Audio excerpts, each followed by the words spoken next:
Hello, another everyone doing today. Welcome to the channel. If you're new, if you're a returning viewer, I'm glad to have you back, and welcome to another episode of Star Trek Resurgence.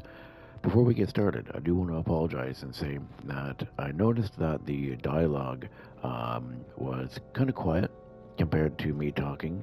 I did have it turned down a little bit because I didn't know if it would overpower me talking or not. So I did go into the settings and I turned the dialogue volume all the way up. So hopefully that helps and you can hear me a little bit more now. In the last episode, thankfully, we learned that Carter was okay. And he is now starting a relationship with Miranda, I think her name is. And we also discovered that the diplomat is Mr. Spock, which that's pretty cool. It turns out that we're going to be going undercover. That's what, Spock and our captain wanted to talk to us about and really find out what's going on behind the scenes. So I'm assuming that this episode is going to be the relations. We're going to have the meeting with them, I guess, and I guess we'll figure out what we're going to do from there. So let's grab our drinks, let's grab our snacks, and let's get into this.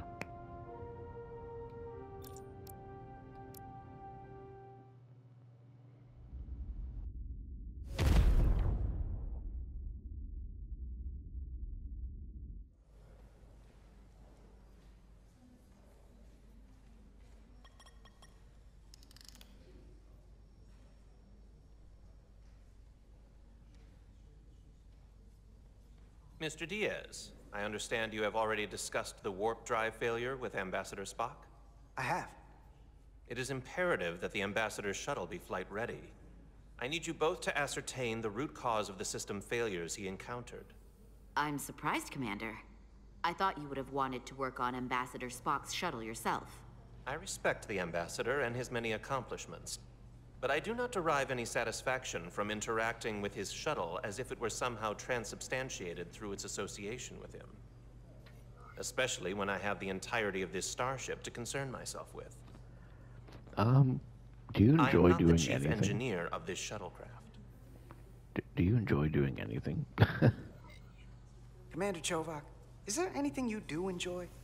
I take pleasure in the satisfaction of a job well done. I suggest you try it sometime. Make note of any abnormalities in your report. Carry on. Was that a joke? No, couldn't have been. It seems like he's warming up to us. Yeah. Even Chovak has to look at that face and know you've earned some real respect. And I have to admit that I owe you one. You were right to make me go first. I don't know what I was thinking. You don't know. You don't owe us anything. Thing. You've pulled me out of trouble how many times? Call it even. Okay. At the very least, maybe I can track down that bottle of Saurian brandy you're still on the hook for. But first, we have work to do.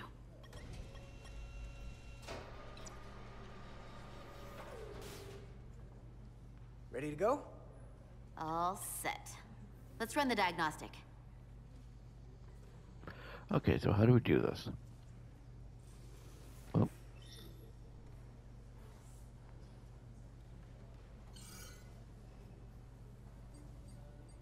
So, I know about your talk with Miranda. You do? She sent me a Priority 1 dispatch right after your conversation. I'm happy for you. Both of you. Thanks.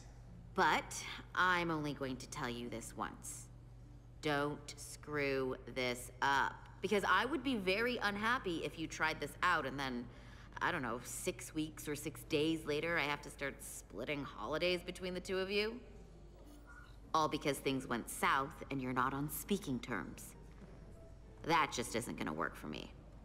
Well, and I know you'll respect that. That's not gonna happen, okay? And why are you even going there? We haven't even gone on a date yet. I just want you to know where I stand. I like my friends and I like our group. I don't want to lose that. Is that thing done? Yeah, it's wrapping up. Let's see. The relays along the primary EPS are blown. The backup relays are all intact. An EPS overload from the warp drive could cause that. But how did the shuttle end up dead in the water? Huh. Well, maybe the ship's data recorder can tell us something.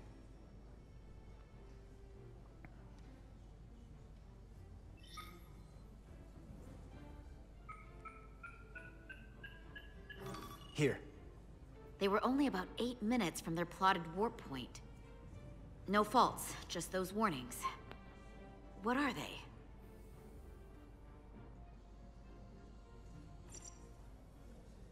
Subspace variance out of tolerance. What does that mean? It means the main navigation array lost sight of space somehow. Will the array going offline cause that? Yes, but it should have also thrown a fault code.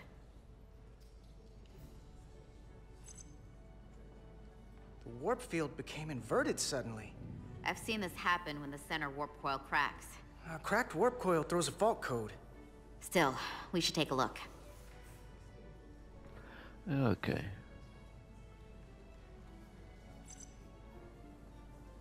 There was a complete warp cascade failure. Wow. They're lucky the shuttle didn't turn inside out. Makes me think the computer panicked on the warp field equation. Any one of these failures should have thrown a fault. If it was caused by a system failure. None of this caused the relays to blow. Roll forward to when that happened. Yes, ma'am.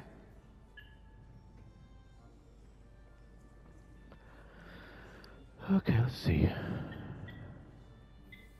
So here, they take a moment to get their bearings and they attempt to re-engage the warp drive. There. That's the relays blowing.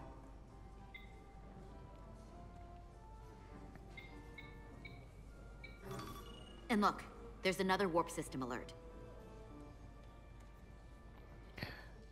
Oh, I All don't the have to same. click on them. Subspace variance out of tolerance, or warp inversions. Finally, there's a complete warp cascade failure. Then it's one of two things. Either a warp coil is cracked or the navigation array is offline. That makes sense. Divide and conquer. You want to check the warp coils or the navigation array? I'll check the other. Let's not overcomplicate this. Let's check the One of coils. these systems is likely broken. Let's check the warp coils. I'll check the nacelles for a cracked coil. Because it'd be pretty cool to see the inside of one of them. Okay, so use your tricorder. You can record, press square, okay, and R2, okay. Oh, that's cool. Oh, out of range. There we go. Not automatically detected. Some objects you scan will activate a deep scan. Deep scan, blah, blah, blah, blah. Okay, so basically, you guys press that to change.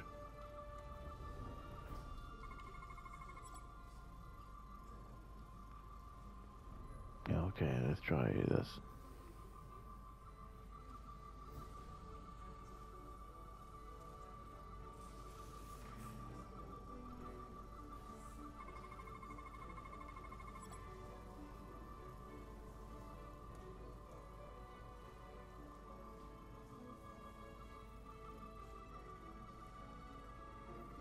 Okay, I don't see. Oh, wait.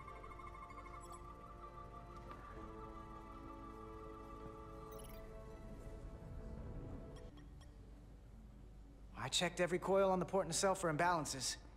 If any coil in either engine were cracked, I would have detected it. So, it must be the navigation array. Except it's not. Checked and double-checked. Well, the readings don't lie. Here comes the security detail for the way team.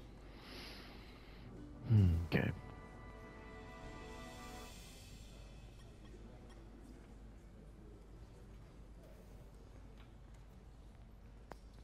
Hey. I'm not here. We're escorting the negotiating team to the surface as soon as they come down from the bridge. I don't want to interrupt some important work. I was just hoping to see you before I go. The captain and the others will be here any minute now. Should be an interesting ride down to the surface. Well, you have the important job. You're the one with the important job to do. Keeping the captain safe. And Ambassador Spock. It doesn't always feel that way. baking in the hot sun, standing guard next to an empty shuttlecraft. But it has its moments.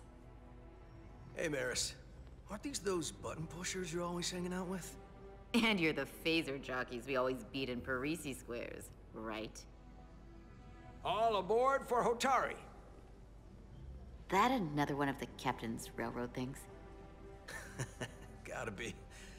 I just usually zone out by the time he gets to the whole, steam engines were the warp drives of their day part. Catch y'all later.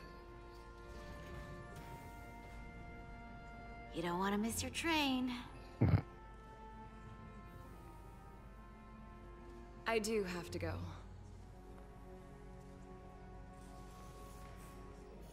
Not gonna lie, I'd rather not leave right now.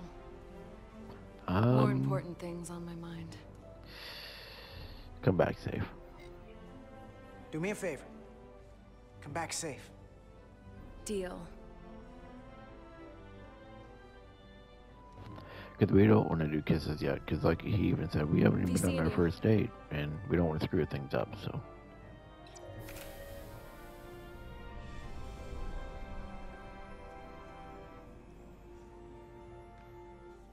Etzelarda Diaz. If you could float back down to reality, we still have a ways to go. All right, where were we? So, the warp coils in the navigation array are fine, but the nav computer doesn't seem to think so. I'm out of ideas short of field stripping the shuttle from bow to stern. You wanna take this out of the shuttle and throw it on the bench? Oh, real hands-on maintenance.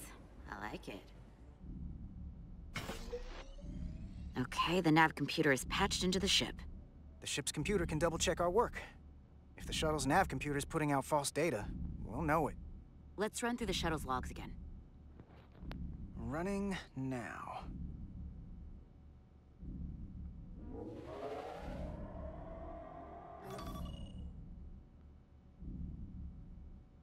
Same. Warp field inversion and a cascade failure. However, the Resolute computer doesn't show the same subspace variance. We're in the same conditions that the shuttle was in when it failed. Why wouldn't the ship's computer get a matching result? What if the subspace variance was a momentary occurrence? That's a possibility, and it would explain why the simulation under our current sensor readings failed to reproduce the issue. But a subspace anomaly strong enough to cause a warp field collapse would leave graviton ripples for days. Let's run with the momentary subspace variance theory for now. Roll forward to the shuttle's attempt to re-engage the warp drive. We need the conditions of space around the shuttle at the moment of warp failure.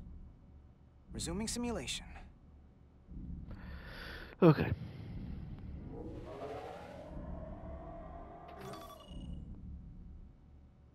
Error in warp field calculation. Cochrane formula variables are out of range. That right there. Take the shuttle sensor data from that moment. Computer, why did the warp field calculation fail? Warp field pressure returned non-orthogonal. Results are undefined. That doesn't help. Wait, what if we use a different ship? Put the Resolute into the simulation instead of the shuttle. Yeah, it should warp just fine. Unless... Computer, run the simulation with the Resolute. Resolute simulated. Computer, give me manual control on the warp power. Static field intensity, warp 1.1. 1.2. 0.3. Warp pressure is destabilizing. Error in warp field calculation. The warp drive has experienced a system-wide cascade failure. Warp field collapsed. Subspace variance is out of tolerance. Cochrane formula results are undefined. Bingo. What-o? The same moment when the shuttle failed to warp, so did the ship. Whatever happened to the shuttle just happened to us. The Resolute will not sustain warp. We can't leave Hotari space.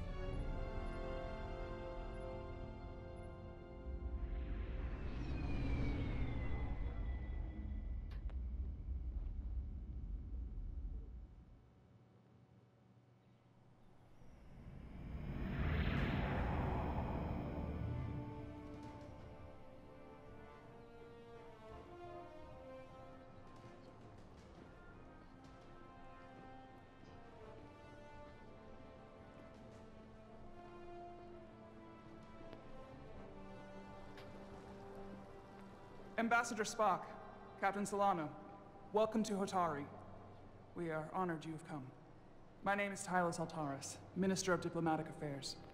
The honor is ours, and this is Commander Jara Rydick, first officer aboard the USS Resolute.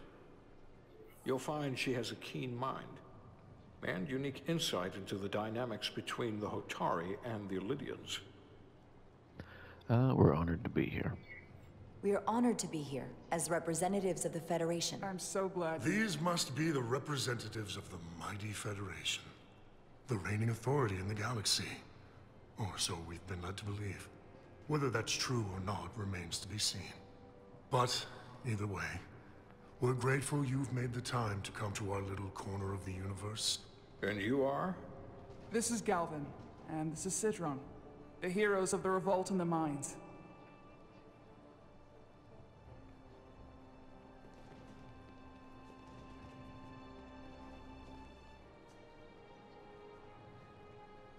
Let's hope this is the last time we ever have to come here.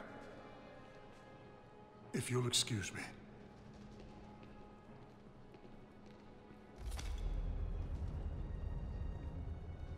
I think we're about to begin. Did you hear the arrogance from that guy? I don't know what we're walking into here, but that guy was something. Let's keep an open mind. That may be true. But let's keep an open mind going into the negotiations. Hopefully he's just one voice amongst many. Then let's hope he's the outlier. The Hotari have invited us as their guests, so we must show them the proper respect.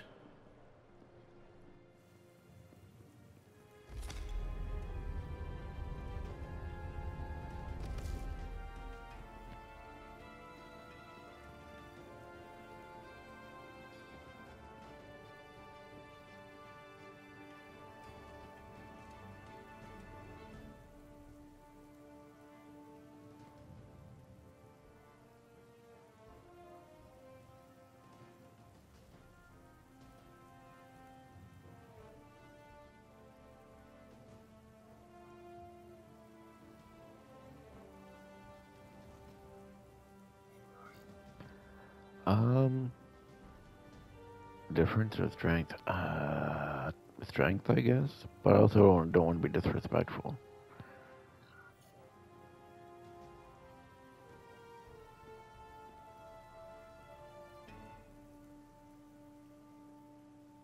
Ambassador Spock, welcome to Hotari Prime. The honor is mine, Your Majesty.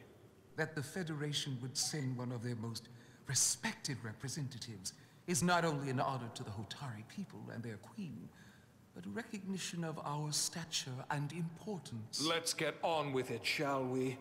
With all due respect to the Federation and their ambassador, they have no authority here. We are not members of their alliance. We are not subject to their rule, nor yours. We demand the immediate return of all mining operations to Illidian control, as it has been for centuries and will be for centuries more. That has always been our understanding. That understanding has changed. Then you invite war! And if you cannot remain silent, you will be silenced. But his point is well taken. What is the Federation's interest in this matter? Perhaps you would have us trade one oppressor for another? The Federation remains neutral. Our only interest is the peaceful resolution of this conflict. We are here at your request, Your Majesty. For now. I'm trying to keep an open mind here, but it's not easy. I thought they wanted us here. Yeah, not now. Just shh. Was there something you wanted to say, Captain? Oh, no. My apologies. And what about the Kobliard? She's not part She can speak for herself, can't she? Then let her.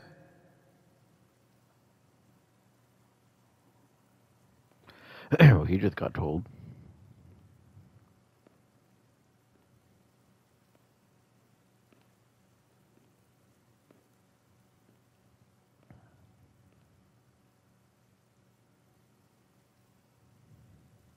Now then, One should know their place. What you might be somewhere else is not what you are here. Which is standing before a queen. And a queen deserves respect. A bow is not too much to ask. Is Hotari Prime heart of the Hotari system? My apologies. We don't want to be disrespectful.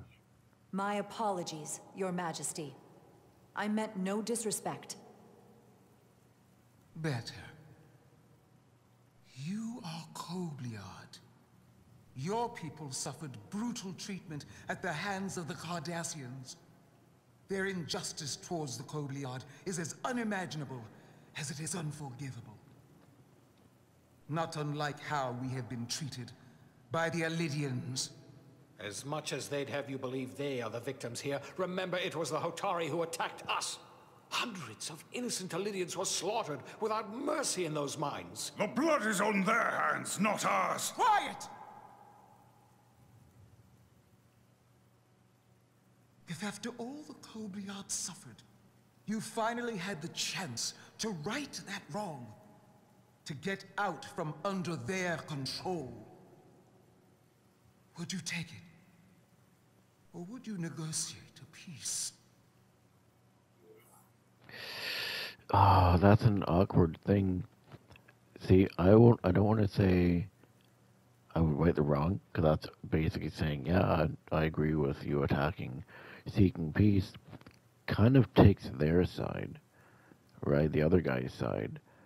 And I guess I can't speculate on that, to be honest, because we're not playing sides, right? So. I can't speculate on something that never happened, Your Majesty. Sadly, that opportunity never came for the Kobliad. No, it did not. But we'd be wise to learn from their example, before we too find ourselves facing extinction. The Federation is the most powerful, most advanced alliance in the galaxy. It's widely known we have an abundance of dilithium in our mines. And it's in your interest to secure a steady supply. Your Majesty, if I may. Ambassador Spock would have us believe you're here as a neutral party in the interest of peace. So why are you really here? I want the truth, not your Federation rhetoric. It's not my place to say. We only want peace. Well, it's true. Spock only wants peace and stuff, so let's just go with that. As Ambassador Spock has said, we've come seeking a peaceful resolution to this conflict, and have no interest in your dilithium. I'm not nearly as naive as you must think. The Federation has done business with the Elidians for decades, which makes me question your motives. What they haven't said, but cannot deny, is a simple truth. The dilithium trade would not and will no longer exist without Elidian involvement. We created it for the benefit of everyone, especially the Hotari. We've given them warp technology. We've let them share in the profits. We've made their lives infinitely better than before dilithium was discovered. All of that goes away if the Federation turns a blind eye to their treachery. That is enough of your lies! The Hotari are quite capable of running the mines. We've done so for centuries. So tell me, who deserves control of the dilithium trade and the mines on Tau? Who should the Federation recognize? The Hotari or the Elidians? Oh shit. Are you serious Only right now? one or the other, not both. God damn it. Shit, we gotta think about this.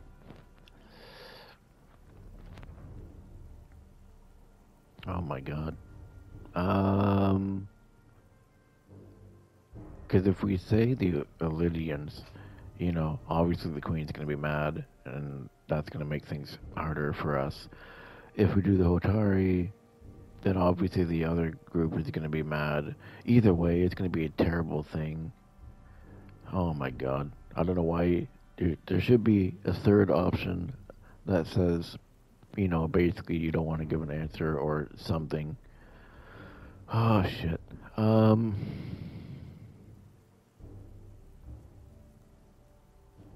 I really don't know. Either way, it's gonna screw things up.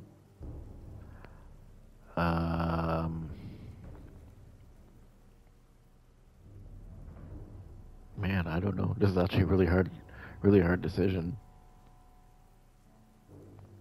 I mean, because it is the Hotari's moon to begin with. Ah, shit, honestly, I guess I'll go with Hotari. If I have to choose only one, then it would have to be the Hotari. Well said. How could the just and wise Federation make any other choice? This is an outrage. The Federation has lost all credibility. The mines are ours. Lydia will not be deterred. We will take back our mines by any means necessary. And you will see more blood spilled. I am more than willing to address your concerns, Your Majesty. Yours as well, Representative. But I suggest we could have a more productive conversation with a smaller group. Perhaps only the most essential representatives.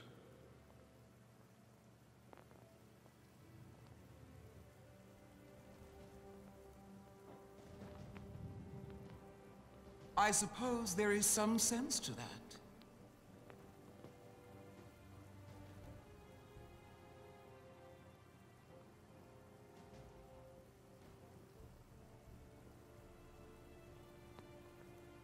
I hope we meet again. Commander Jara Rydek, Your Majesty. It's been a pleasure, Commander Rydek.